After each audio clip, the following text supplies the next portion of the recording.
All right, recording is rolling. So it is Monday, January 9th. And here's how you guys did on the midterm. So welcome back from the break. Um, so if your name's on this list, then you did good and you got a bus, you did really, really good. So way to go.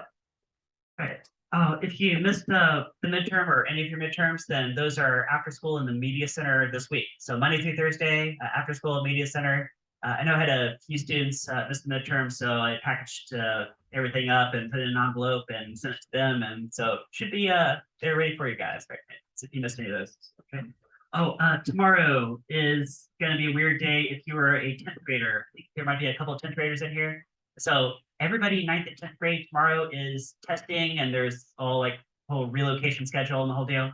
My class is just gonna go on doing their thing, and I'll of course have everything record like I normally do because it's like mostly 11th grade here. But if you are 10th grade, then check Google Classroom, find out where you're supposed to go tomorrow, and then there's testing for 10th graders. Actually, that's just for should just be for like the first three or four periods of the school day tomorrow. Right.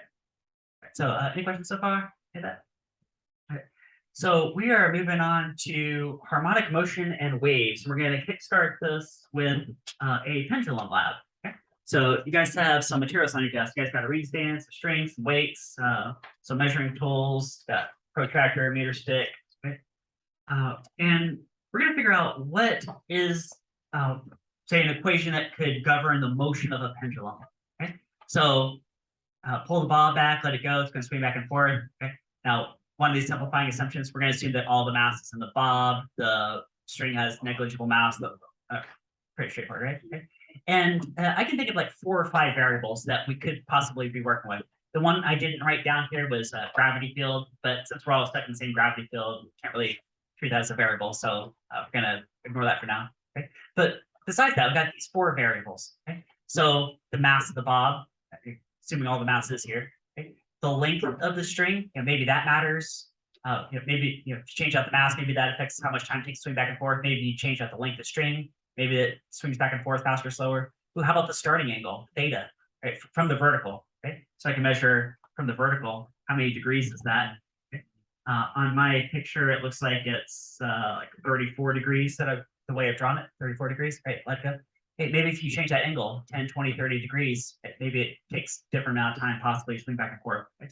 Now, that's a lot of variables to be juggling around, but this is something that we've run into before this class, which is if you have lots of variables and you're trying to push it all together into one master equation, which is our goal, you really want to subdivide this into a bunch of smaller experiments. So that ideally you have one independent variable, one dependent variable, and then everything else you control, which is like you leave it the same all the way down. Okay? So I'm going to split you guys up into 3 different types of teams. Okay? And there should be a playing card on your desk. And your playing card is one of these 3 suits. Either you have a hearts, a diamond, or a spade. Right? You guys see one of those 3?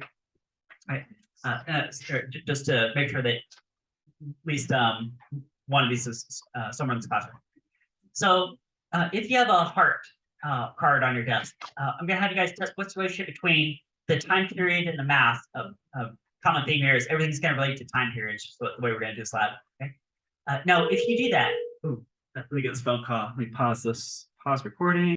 All right, recording is resumed. All right, so we're going. All right, so we're trying to put together some kind of master equation to tell us the motion of this pendulum. Okay, and if you have a heart card, you are going to change out the mass of the bob and say, how does that affect the time period? Now, if you do that, you guys know you're controlling the length. Let's say you have the same length over and over, and also the starting angle. So if you pull it to like 30 degrees, for example, you want to do 30 degrees all the way down. Right? All right. Let's do some quick hypothesizing. Now I can think of 3 basic hypotheses. One is that if you make it more massive, it's going to take more time to swing back and forth. Or maybe it's this way. Maybe if you make it more massive, maybe it actually swings faster, so it takes less time. And the third possibility is maybe you make it more massive and the time period stays the same. So let me see, show of hands. Show of hands. What do you guys think? Let's do hypothesizing. How many of you guys think as you make this more and more and more massive, if you go from 100 grams to 1,000 grams, it's going to take more time to swing back and forth, say like slows down? Who thinks that? It's going to slow it down. Okay, so from votes. Who thinks that if you increase the mass, it's going to speed it up? Say decrease the time period. Who says that? It's going to speed it up. So almost got some votes too. Right? And who says no relationship. Like if you change out the mass, it takes the pretty much the same time. Who says the same time? All right, oh, so that's got some votes too. All right, so we got all three possibilities on that one. Okay.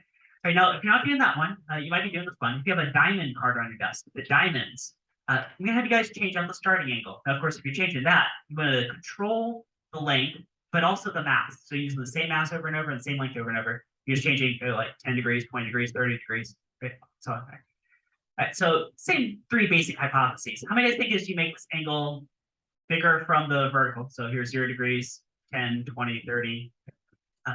As you make this angle bigger, bigger, bigger, it's going to take more time to swing back and forth. Who says that? More time. Who thinks as you increase this angle, it takes less time to swing back and forth, like speeds it up? And who says no relationship? As you make that angle bigger, it just swings back and forth at the same time. Who says that? Okay, so different ideas going around there. Okay. Right, and the last team is if you have a spade. Right, you guys see it on your desk if you have a spade card. Right, now if you have a spade, you're going to be changing out the length of the pendulum over the course of the lab today. Right? But if you do that, you're going to use the same angle over and over, and you're going to use the same mass over and over because those two will be controlled. Right? But you're changing the length. Okay? Now, as this length gets longer, longer, longer, how many guys think it's going to take more time to swing back and forth? So increase length, increase time, period. Okay, so that's got some votes. Who thinks the longer the pendulum, the less time, like it swings back and forth faster? What do you think that? Oh, right. And does anybody think no relationship? Like if you make it longer, it's going to be the same time regardless. What do you think that? Okay, so different possibilities going around. Okay. Let's look at your guys' lab page. Okay, so you guys got a page like this. Let me zoom in on this table. Okay. Now, everybody has the same table, but you guys know you're doing one of three different things with the table, right? So these first three columns, mass in grams, length in centimeters, or sorry, mass in grams, angle in degrees, length in centimeters, right? Two of those you're controlling, which say you're going to be the same all the way down, and one of those is going to be your independent variable. And that depends on which card is on your desk, right? Which suit you guys have. Right. Then, I've got two columns for time. What's that about? Okay. So first, we got to figure out what one time period refers to. Does one time period refer to this bottom line from here to here?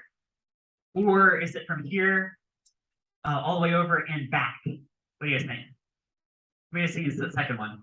It has to go forth and back, right? Yeah. Okay. So the way we're going to do this is let it go. So you pull this back and then release it. As soon as you release it, count from 0. Go 0, 1, 2, 3, 4. Okay? And when you get up to 10, then stop the stopwatch. Oh, you guys all did bring your stopwatches today, right? You guys got cell phone stopwatches. Okay? Right. When you get to 10, write that number down. That's what times of 10 is. Let's suppose it comes out to like 28 seconds. You're correct, 28. Okay. Now 28 seconds. That means how much time did it take to go back and forth once?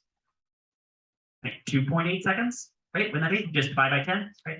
And this is something we've done a few times before in this class. The reason you're doing that is because one of the biggest errors that you can have in lab, like gathering lab data, is in starting and stopping the stopwatch. Where exactly do you start and stop it? But if you let it go for 10 cycles and divide by 10, that error also gets divided by 10. So you reduce the experimental error, and therefore you get more accurate values. All right. Who's got any questions so far? Any questions? And so I give you guys most of the rest of the class to grab your data. Then the last 10 minutes of class today, we're going to put together some of the graphs, and we won't quite finish the lab, so we're going to have to finish this tomorrow morning. So yeah, so go ahead and get your data in the last 10 minutes of class. We will start putting together the graphs.